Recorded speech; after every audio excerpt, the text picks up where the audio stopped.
Το δεύτερο ημίχρονο αρχίζει με την πρώτη προσπάθεια από πλευράς Ομόνοιας. Έκοψε ο Κριτσάροφ, πάει μπάλα στον Παπαθανασίου. Χρήσης Μιχαήλ ψάχνει τον Αλεξάνδρου.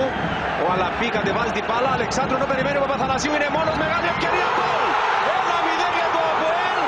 Από αυτή την επίθεση την παλιά του Αλεξάνδρου και τον Παπαθανασίου από κοντά να στέλνει την μπάλα στα δίκτυα του Γιωργαλίδη. Βλέπετε πως πανηγυρίζουν οι φίλοι του ΑΠΟΕΛ. Ονειρεμένο ξεκίνημα στο δεύτερο ημίχρονο. Από την παλιά του Αλεξάνδρου το λάθος του Αλαμπή. Δείτε εδώ και πάλι από την μπροστινή παλιά.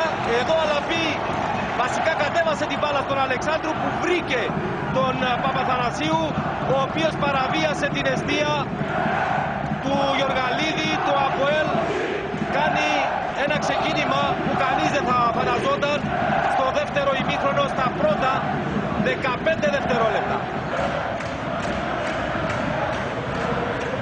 Ο Αλεξάνδρου στο κόρνερ, κεφαλιά έξω από τον Κόντι. Αυτό στον Κασέκε, δίνει στον Μακρύδη. Κάνει σέντρα, η μπάλα περνά, φτάνει στον Αλονεύτη. Πλάγια στην περιοχή, στάθης Αλονεύτης, παράλληλη παλιά, επικίνδυνη. Τώρα στο χωσούτ από τον Λεάντρο. Μακρύδης, πρέπει να γίνει φάουλ δυνατό εκεί από τον Ηλία που θα πάρει κάρτα από τον Ισραηλινό.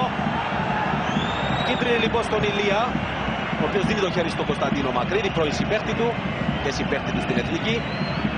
Εδώ πάλι τονική προσπάθεια, σέντρα τώρα παράλληλη, διώχνει ο Μπουτσόπουλος. Θα επανέλθει για τρίτη φορά η Ομόνια με τον Βέντσελ, κάπου χτυπάει μπάλα και είναι κόρνερ. Σε παίκτη του ΑΠΟΕΛ βρήκε ένα καλό φιλόδοξο σουτ από τον Γερμανό.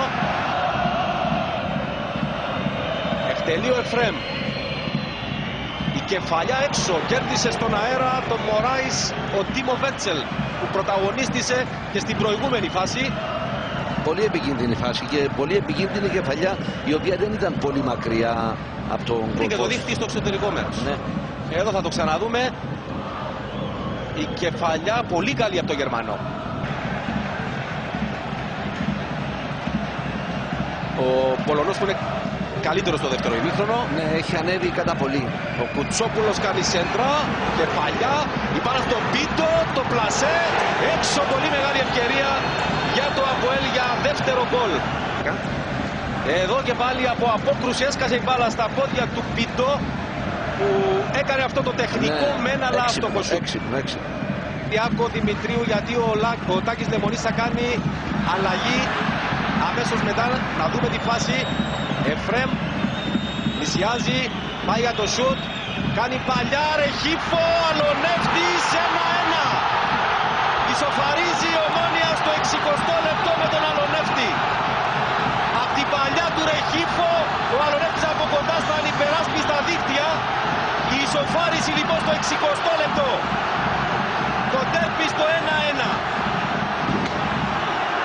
Με την κλέψιμο που έγινε στο κέντρο του γηπέδου. Εδώ η παλιά για τον Ρεχίφο. Έρχεται από πίσω ο Αλονεύτης και από κοντά σπρώχνει την μπάλα στα δίκτυα. Η ισοφάριση, η απάντηση για την Ομόνια 15 λεπτά μετά το προβάδισμα του ΑΠΟΕΛ. Ήταν ένα σημαντικότατο γκολ το οποίο ήρθε πολύ γρήγορα, γιατί αν περνούσε περισσότερος χρόνος το ΑΠΟΕΛ είναι μάνα στο να κρατήσει το προβάδισμα. Και 1-1 το τερπί.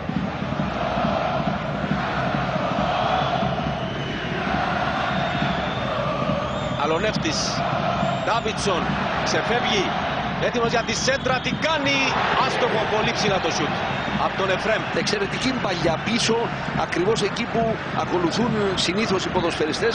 Βρήκε τον Εφρέμ, όμως δεν έκανε το χτύπημα. Ο Ντάβιτσον έκανε αυτό που πρέπει να κάνει ο ακραίος αμυντικός όταν σωστό, και έφυγαν πολύ ωραία από την δεξιά πλευρά.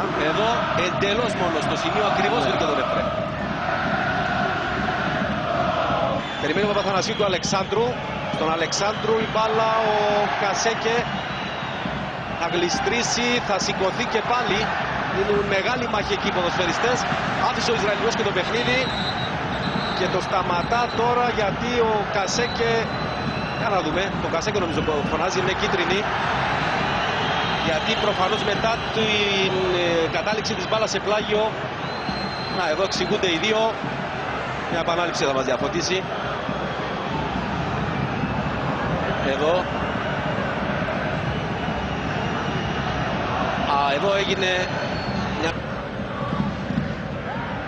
λάθος από τον Αλονεύτη. Καταλήγει μπάλα στον Λεάντρο από μακριά.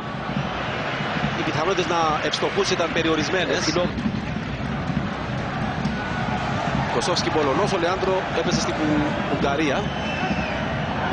Μπρατσιλιάνος. Παπαθανασίου δίνει στο Κουτσόπουλο. Κάνει σουτ, καλό, διώχνει. Ή όχι, δεν χρειάστηκε. Τελικά ο Γιωργαλίδης.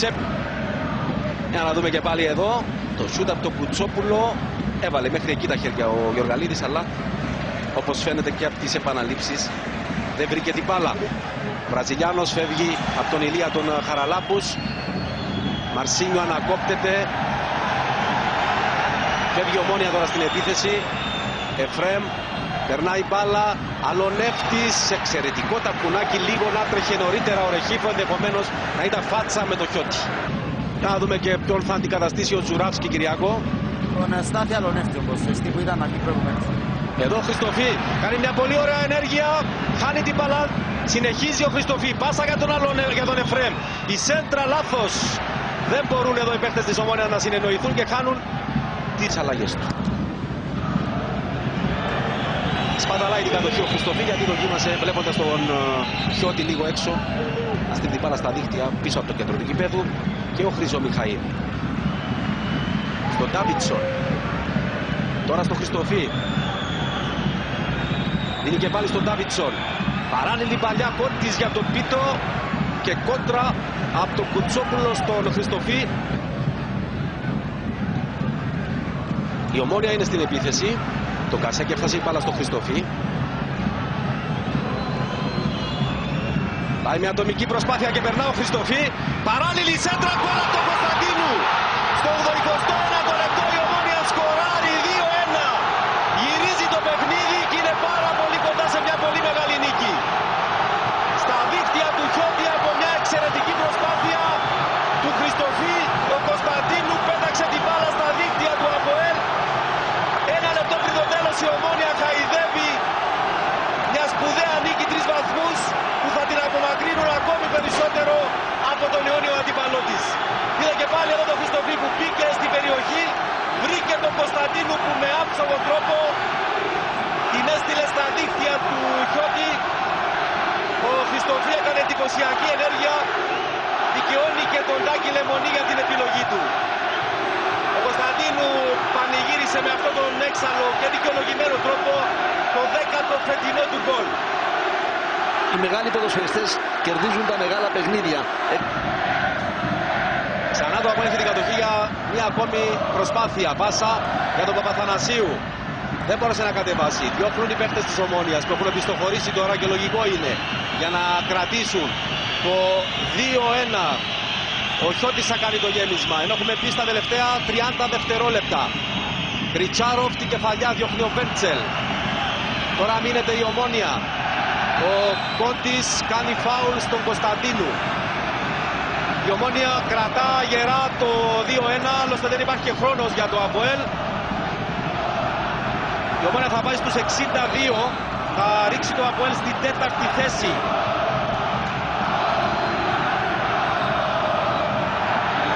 Τελειώνει τώρα το παιχνίδι με την Ομόνοια νικήτρια, το Λεμονί να πανηγυρίζει, τους πράσινους να παίρνουν ξανά ντέρπι μετά από 2 χρόνια απέναντι στο ΑΠΟΕΛ. Αυτή τη φορά όμως κάνοντας ένα πολύ μεγάλο βήμα για την κατάκτηση του φετινού τίτλου.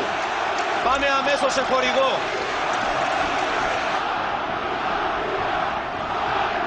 Ξανά μαζί σας φίλοι συνδρομητές. Αυτοί που έχουν μείνει στον αγωνιστικό χώρο είναι οι ποδοσφαιριστές της Ομόνοιας που πανηγυρίζουν και αποθεώνονται από τον κόσμο τους. Οι φίλοι του Τριφυλιού λογικό είναι όλοι καρφωμένοι στις θέσεις τους. Πανηγυρίζουν αυτή τη σπουδαία επιτυχία. Η Ομόνοια ήταν καλύτερη στο πρώτο ημίχρονο, όμως το ΑΠΟΕΛ ήταν η ομάδα που σκόραρε με το καλημέρα στο δεύτερο ημίχρονο. Ωστόσο οι πράσινοι είχαν τις δυνάμεις στη συνέχεια να ανατρέψουν το παιχνίδι, να πάρουν την νίκη με 2-1.